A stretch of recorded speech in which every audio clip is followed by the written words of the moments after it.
Que bênção! Deus seja louvado. Abra sua Bíblia, por favor, em Efésios capítulo 4. Efésios capítulo 4, a gente vai ler do verso 1 ao verso 6. Efésios 4, 6, de 1 a 6. Efésios capítulo 4, versos de 1 a 6.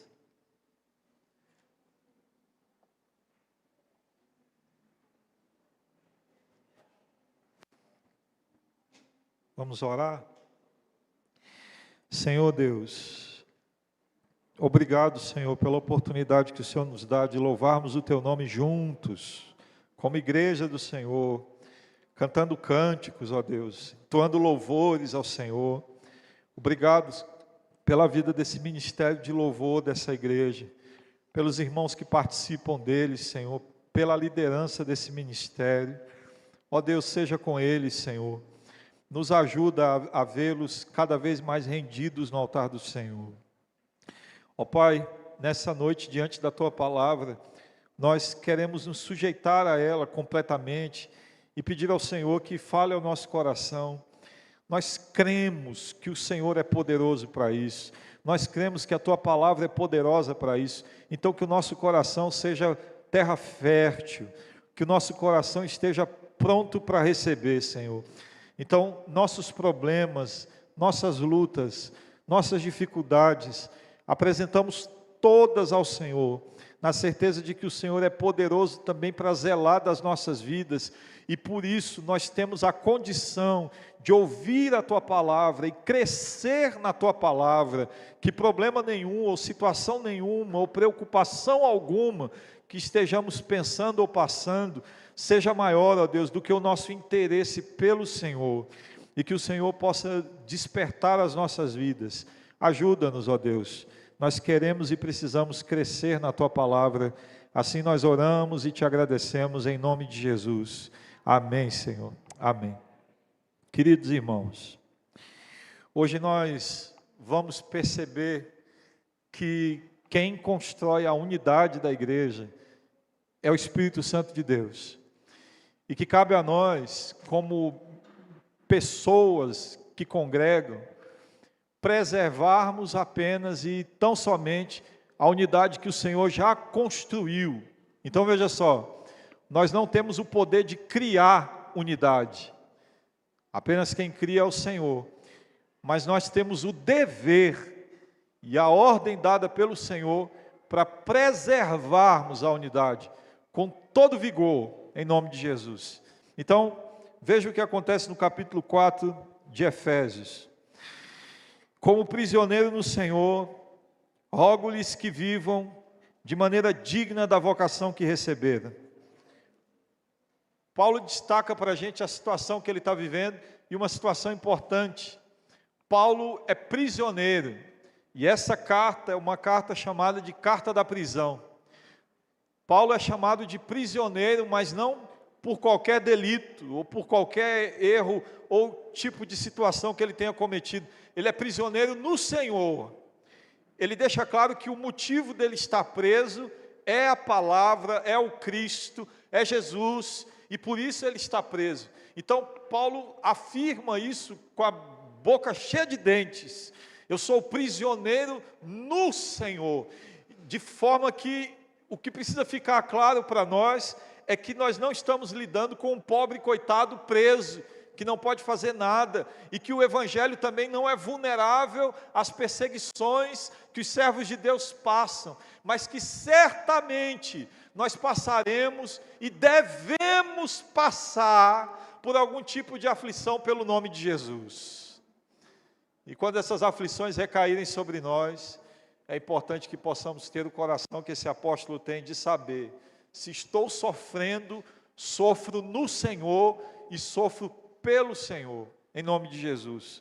O Paulo está preso, e ele roga, ele faz um apelo, ele faz uma oração cheia de fervor. O apóstolo está implorando para que as pessoas de Éfeso, ou as pessoas dessa carta, possam viver de forma digna da vocação que receberam. Que vocação é essa? A vocação de serem feitos filhos de Deus, de serem família de Deus. Mas agora preste atenção numa coisa. Como é que pode se viver de forma digna dessa vocação? Ele entra no versículo 2 explicando.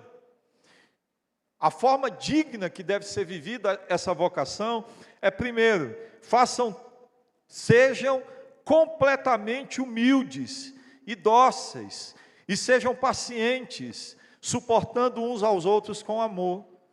O Paulo explica no versículo 2, como que é essa forma digna. Então observe o que está acontecendo até agora no texto de Efésios que nós estamos lendo. Até o final do capítulo 3, o que nós tivemos aqui foi doutrina, foi teologia, foi palavra de Deus que era explicada para que nós pudéssemos entender os caminhos do Senhor. Do capítulo 4 até o capítulo 6, encerrando a carta, o Paulo pega toda essa teologia que foi construída, toda essa doutrina, e ele fala, olha, agora, vocês que entenderam a doutrina, precisam saber como praticar a doutrina. Do capítulo 4 em diante é o que temos, uma observação sobre como deve-se praticar a doutrina que foi construída até o capítulo 3. Então, a expressão do apóstolo Paulo é muito clara. Vocês são convertidos? Somos. Vocês receberam essa vocação do Senhor?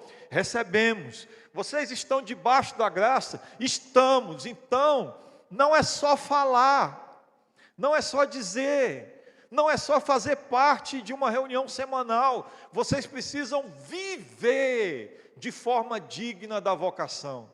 O Paulo apela aos irmãos que façam isso. E se ele roga a esses irmãos para que façam isso, é porque nós, queridos, os crentes, nós temos a mente fácil de ser desviada. No decorrer do capítulo 4, isso vai ser visto.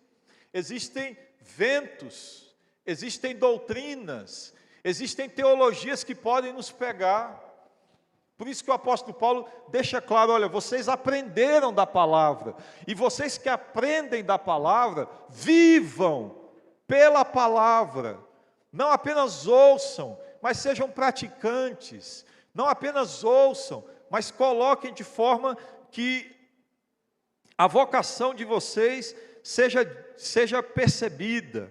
Então, o que precisa ser entendido aqui, é que no capítulo 4, o apóstolo Paulo diz o seguinte, ok, vocês são crentes, vocês receberam a vocação, vocês fazem parte da família de Deus, então agora mostrem isso para as pessoas, deixem todos verem isso, deixem que todos percebam isso, que isso se torne visível, palpável, perceptível.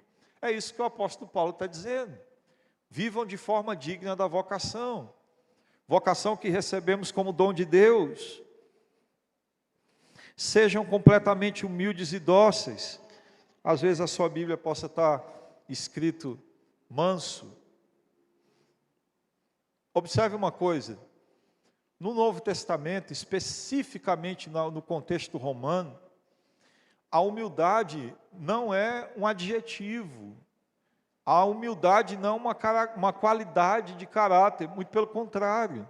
Humildade era característica dos escravos. Os escravos eram rebaixados e cada vez mais rebaixados no nível da humildade. Perceba que Cristo também se rebaixa nesse nível em Filipenses no capítulo 2, quando Cristo se desfaz de sua glória e vem até nós. O que Cristo está fazendo é se rebaixando ao nível da humanidade. É o que Cristo faz. Então, o primeiro e mais importante humilde que nós temos é Cristo Jesus. Mas você chamar um romano, você chamar um grego de humilde, é um xingamento. É um palavrão, porque na cultura grega o que se espera das pessoas é que eles sejam grandes, é que eles sejam poderosos, e não que sejam humildes. O Paulo está dizendo aqui sobre a necessidade da vida coletiva e do viver coletivo, e de como nós devemos viver dessa forma, e a primeira coisa que ele destaca é, sejam exatamente o contrário da sociedade, sejam humildes, porque somente sendo humildes é que nós conseguiremos dar conta das intempéries da vida em comunidade.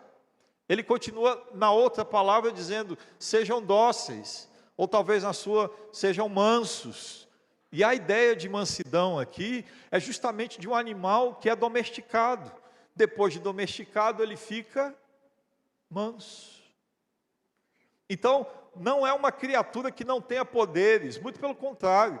Nós estamos falando de uma criatura com plenos poderes, de uma criatura que nos dobra aos pés de Jesus Cristo.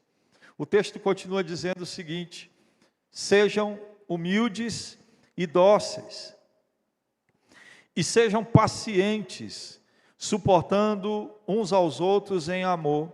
Às vezes na sua Bíblia está escrito longanimidade. É justamente essa ideia de dizendo aqui, é justamente a capacidade de demorar a ter ira. É justamente a capacidade de prolongar as possibilidades dos relacionamentos para que a ira seja a última opção. E o Paulo diz isso. Sejam o contrário da sociedade, sejam humildes, sejam mansos, sejam domesticados, sejam pessoas que não mordem uns aos outros. E ele completa dizendo, sejam pacientes, sejam tardios em irar. A palavra do apóstolo ainda sugere o seguinte, suportando uns aos outros com amor. Perceba que tudo isso é um combo que faz parte da humildade. E quando a gente fala de suportar em amor, é justamente a ideia mais básica de dar suporte. Quando você tem essa estrutura, e essa estrutura de baixo aqui é que dá suporte, é que aguenta a parte superior, é que aguenta essa parte de ferro, é que aguenta que sejam colocadas outras coisas aqui. Suportar em amor é realmente aguentar, é dar conta. E queridos, observem essas características, humildade, paciência, mansidão, suporte. Essas 4 características são nos colocadas como maneira de viver digna. A expectativa de viver que é digna, que o apóstolo Paulo espera de nós, que o Senhor espera de nós, é que possamos viver com essas 4 características na convivência entre os irmãos. Então, o irmão não pode se achar melhor nem maior do que o outro, deve ser humilde. O irmão não deve se atracar com o outro, deve conter seus dentes. O apóstolo Paulo chega a brincar em Gálatas, que se eles continuassem a se devorar uns aos outros, ia chegar um momento que não restaria mais nada. Olha a igreja de Gálatas. Essa característica de mansidão, ela é necessária para que nós possamos saber nos conter. Mas o que precisa ficar claro aqui é que diante dessas características, do suporte, da paciência, fica uma ideia de que se a gente tiver esses aspectos morais na nossa igreja, e se a gente tiver essas características acontecendo aqui, nós seremos uma igreja unida. Fica uma ideia de que é possível, por mãos humanas, e apenas por mãos humanas, desenvolver métodos e estratégias para que haja comunhão na nossa igreja, para que sejamos um povo que vive de forma digna. Mas preste atenção o que diz o verso 3, façam todo esforço para conservar a unidade do Espírito pelo vínculo da paz. A unidade só é possível porque ela vem do Espírito Santo de Deus. É impossível construir uma igreja unida por projetos, por estratégias, por formas de falar com as pessoas, porque a unidade ela só pode ser construída pelo Espírito de Deus. Então a gente não pode se enganar. Fazer o esforço pela unidade é o que é como dever nosso. Se esforçar para manter o vínculo da paz é nosso esforço. É como aquela pessoa que me apresentou uma estratégia de crescimento de igreja e disse assim: pastor, se fizer isso aqui, a sua igreja cresce. Não tem jeito.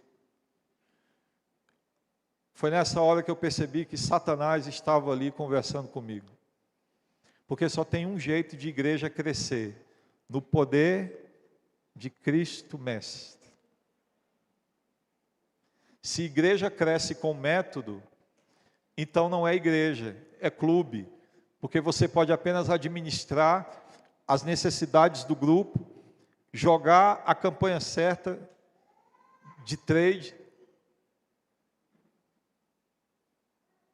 e fazer com que esse grupo cresça.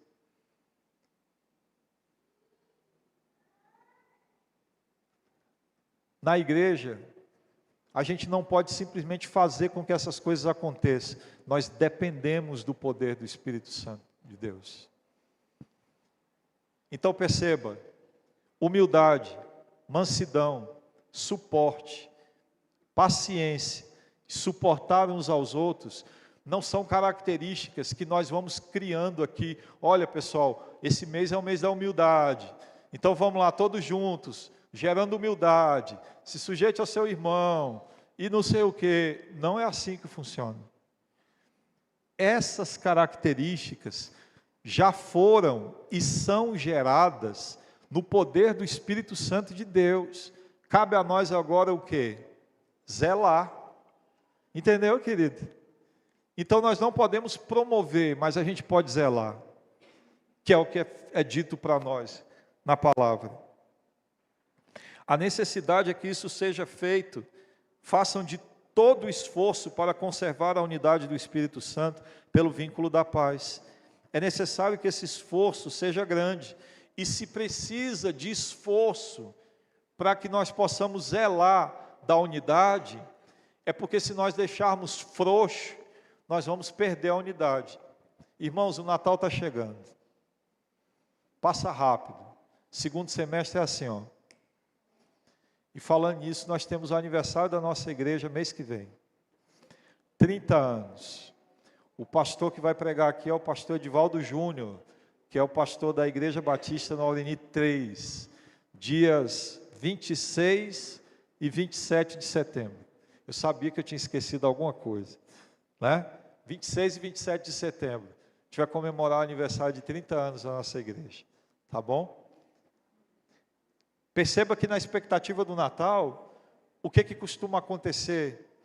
Nós somos obrigados a lidar com pessoas que às vezes não são da nossa convivência, pelo simples fato de serem família. E eu estou falando que alguns são irritantes, outros têm piadinhas fora de hora, outros não podem te ver que põe um defeito. Está gordo demais, está magro demais, está careca demais.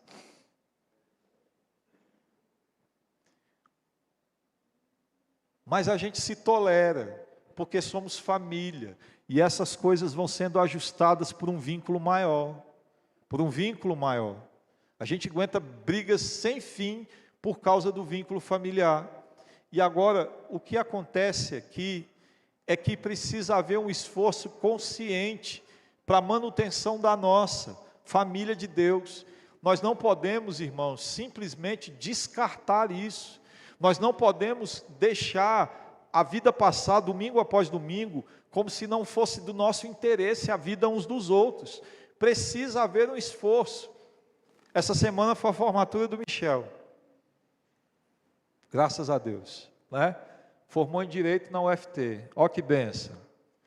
O Michel veio para Palmas para fazer essa faculdade. Terminou, Deus abençoou, deu tudo certo. Nós fomos à formatura do Michel. Pastor, eu também queria ir, mas eu não conheço o Michel. Esse é o ponto do que esse texto está dizendo. O texto está dizendo que deve haver um esforço. Então veja só, a gente vai de intrometido na formatura do Michel, porque é nosso irmão que está formando. Irmãos, eu estou dando um exemplo, tá?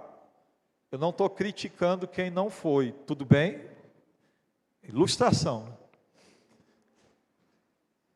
Nós participamos desse movimento porque é o Michel, e o Michel é nosso irmão, e a gente vai lá porque é nosso irmão, e porque há um esforço consciente de viver em comunidade. Pastor, mas formatura não tem tão chato, e você acha que eu não sei? E para quem chega atrasado igual eu, que ficou em pé, e ainda ouviu uns gritos de um monte de gente do lado, mas é o Michel, é importante para ele, a gente está junto, participa e vai. Só que aí você sabe o que às vezes acontece? A gente é convidado para uma formatura, um batizado, ou como vai ter sábado que vem na congregação, um chá de bebê, né? Ainda dá tempo de entregar as coisas, me manda mensagem, ou manda para a Fabíola, que a gente ainda consegue.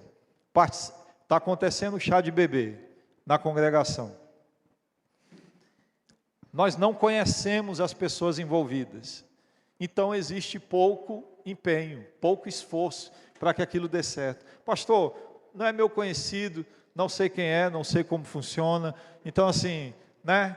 Eu não tinha tempo nem condições, então eu estou de boa. Agora, se fosse alguém que eu conhecesse, esse é o ponto da fé cristã, irmãos.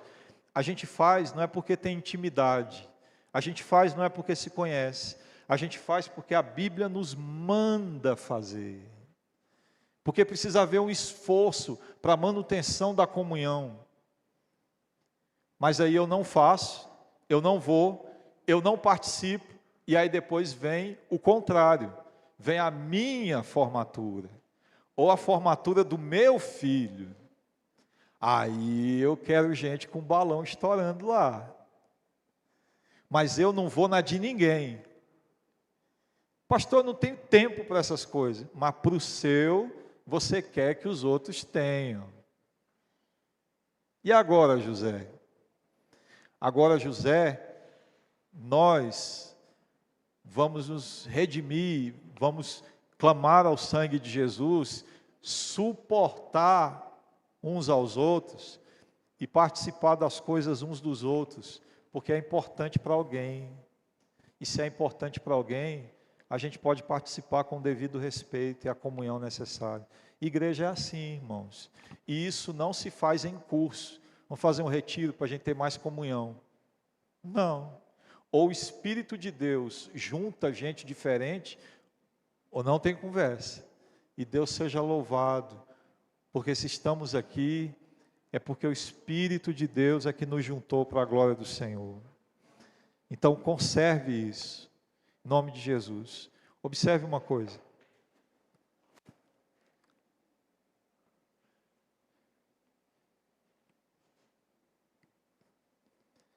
Porque há um só corpo e um só Espírito,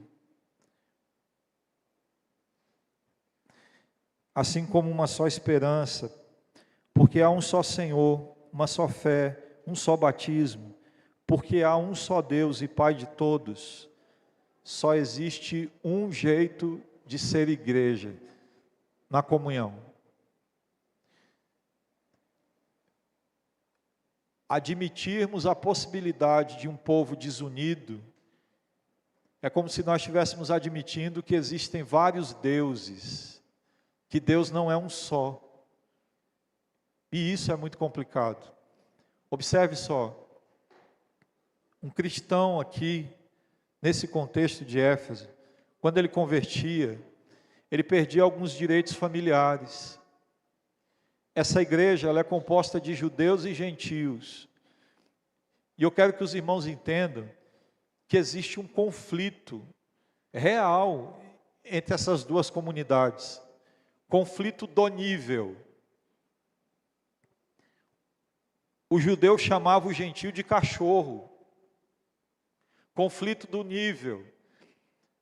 O judeu, se um dos seus filhos se casassem com um gentio, ele fazia um ritual simbólico de velório, de enterro, para deixar claro que aquela pessoa agora morreu para eles.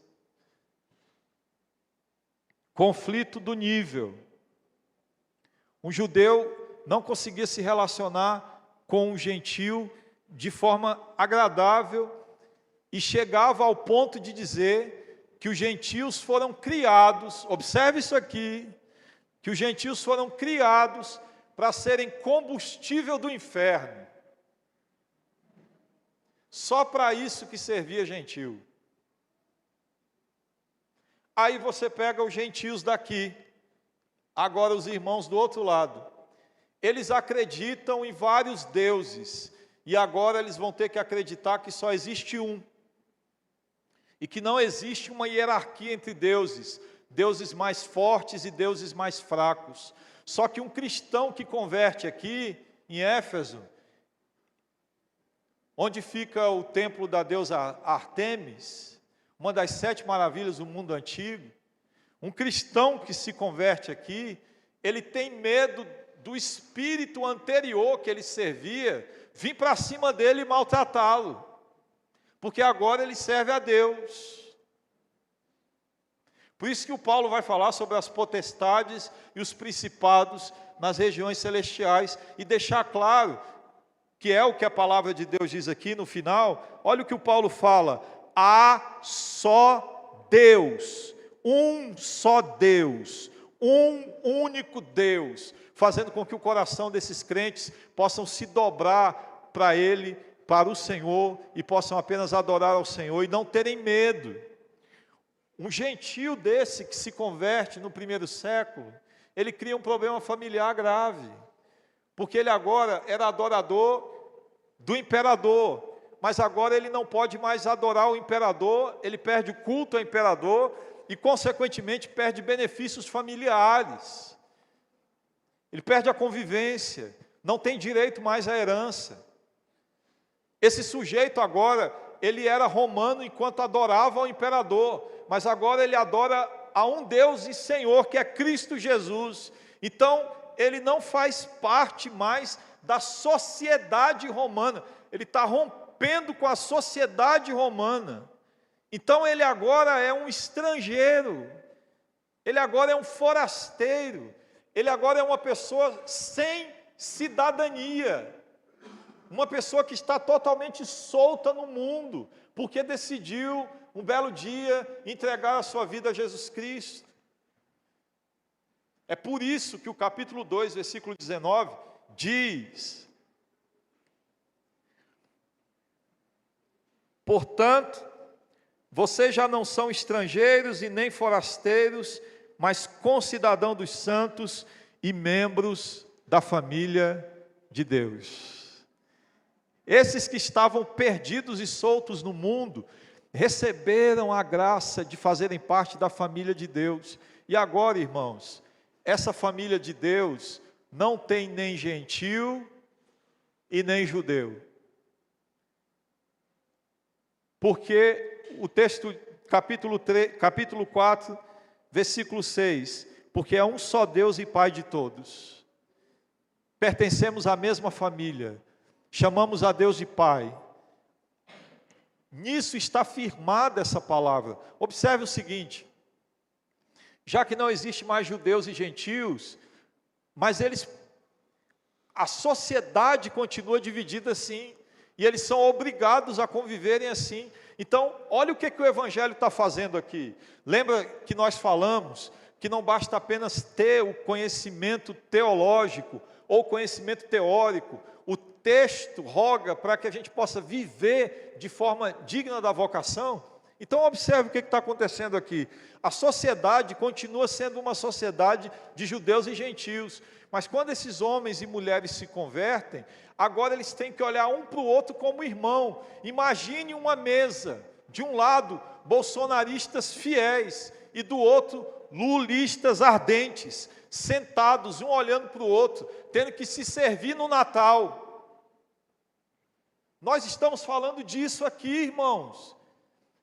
Essas pessoas se odiavam no nível da morte, mas agora eles perderam tudo por causa de Jesus Cristo, e agora a única identidade que eles têm não é mais de gentio ou de judeus, a identidade que eles têm é: temos a Deus como Pai e somos parte da família de Deus. Você acha que numa mesa dessa não ia precisar de humildade?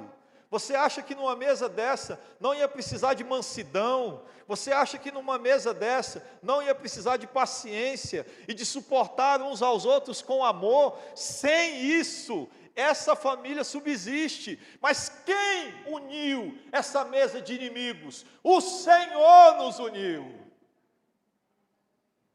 O Senhor nos fez família. Foi o Senhor. E o que é capaz de destruir a família de Deus? Nada, irmãos, nem o inferno prevalece sobre a igreja. Deus seja louvado por isso. Então veja só, não é ilusão da nossa cabeça ou pensamento positivo nós queremos ver uma igreja mais unida. Não, o Senhor já nos deu isso biblicamente. Cabe a nós então conservar. Porque existe apenas um só Senhor. Versículo 4. Há um só corpo. Não existem igrejas de gentios e igrejas de judeus, igrejas de bolsonaristas e igrejas de lulistas. Só existe um corpo de Cristo. Só um. E ou estamos nele ou não. E se estamos nele, nós suportamos nossos irmãos. E um só Espírito. Não são vários deuses e vários espíritos, apenas um só Espírito. Assim como a esperança para a qual vocês foram chamados. Ele retoma a mesma ideia do estilo de vida. Nós fomos chamados para uma esperança eterna. Então é importante que possamos viver desse jeito. E aqui ele encerra essa primeira sessão de 3 elementos extremamente importantes e que trata do Espírito Santo. Há um só corpo, um só Espírito, assim como a esperança para a qual vocês foram chamados é uma só. Versículo 5, vai enfatizar a Cristo. Há um só Senhor, Quírios. E Senhor era César. E abaixo de César todos deveriam viver. E agora o apóstolo deixa claro que só tem um Senhor, que é Jesus. E nós vivemos abaixo das palavras e das ordens de Jesus. Um só Senhor, uma só fé. O evangelho que recebemos foi um. Não tem evangelho diferente. Não tem um evangelho melhorado, dependendo do tipo de pessoa que você é. A fé é uma só. Ou se crer nela para a salvação, ou é perdição. Uma só fé. Um só batismo. Ou seja, nós fomos iniciados na fé cristã, nós entramos na fé cristã por um modelo só, batismo. Nós começamos a vida cristã somente pelo batismo, é que começamos a vida cristã comprometida. Não existe outro método, uns podem ser batizados e outros não. Nós somos um povo único, com essas características. E então, um só Deus e Pai de todos os crentes, que fique claro, um só Deus e Pai de todos, que é sobre todos, por meio de todos e em todos, deixando claro que não existe outra soberania que não seja o Senhor, deixando claro que não existem espíritos pairando para fazer mal às pessoas, de forma que nós temos que ter preocupação com trabalhos feitos, com processos feitos. A nossa preocupação é adorar o Deus eterno. Satanás está se movimentando para destruir a igreja, mas quem é Satanás perto do Senhor? Quem é Satanás perto do movimento do Espírito Santo de Deus? O texto deixa claro que nós não precisamos temer, pois temos um Pai que é superior a todos e que é soberano a todos nós, que nos governa. Então, querido, a unidade que temos como igreja do Senhor, ela só existe porque Deus é um, porque o Espírito de Deus é um, porque Jesus é um, e eles governam a sua igreja. Eles são Senhor, Ele é Senhor sobre a sua igreja. Ele é Senhor sobre a casa de Deus. Logo, cabe a nós então não tentar gerar gerar comunhão, porque não está no nosso poder fazer isso, mas cabe a nós um esforço grande para vivermos de forma prática esse amor, para que as pessoas percebam em nós humildade, mansidão, paciência, nos percebam mansos e nos percebam sustentando uns aos outros com amor. Que Deus tenha misericórdia de nós e que o nosso coração possa se mover na unidade. Essa é a palavra de Deus. E que em nome de Jesus possamos viver e praticar a palavra do Senhor. Amém, meu povo? Vamos orar?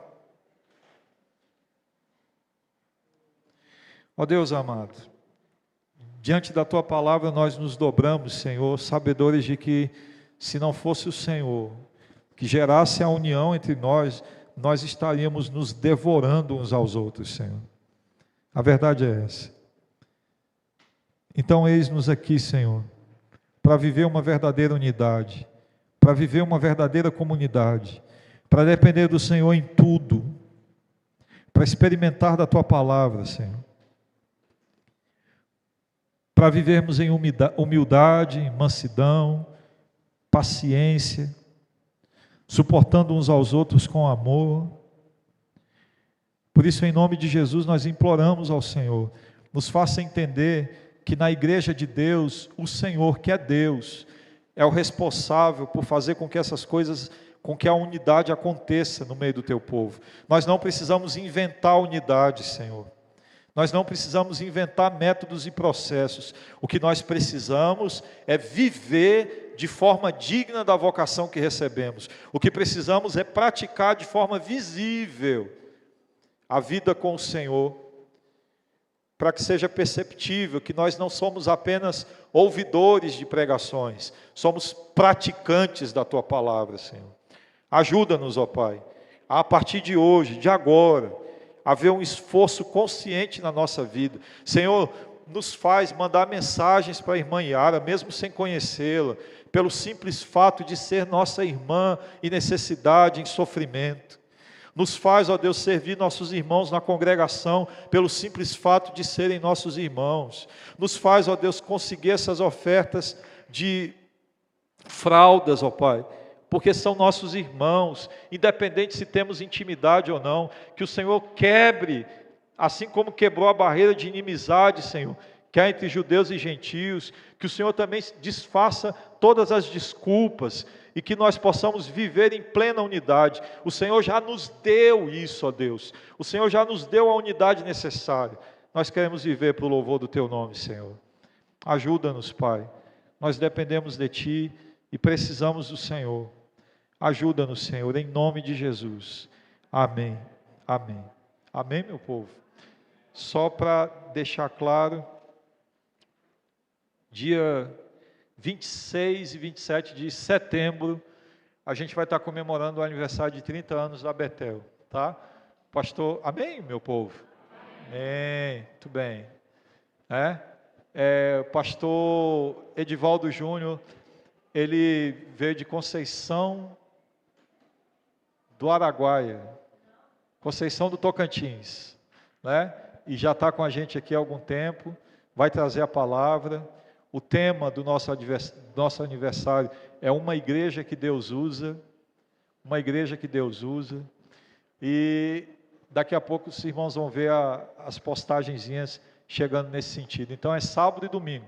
Nossa igreja não tem costume de vir sábado à noite para o culto, então venha e traga mais um, tá? Eu tinha outra coisa para falar. Domingo que vem, se Deus permitir, vai ser nossa ceia. No próximo domingo.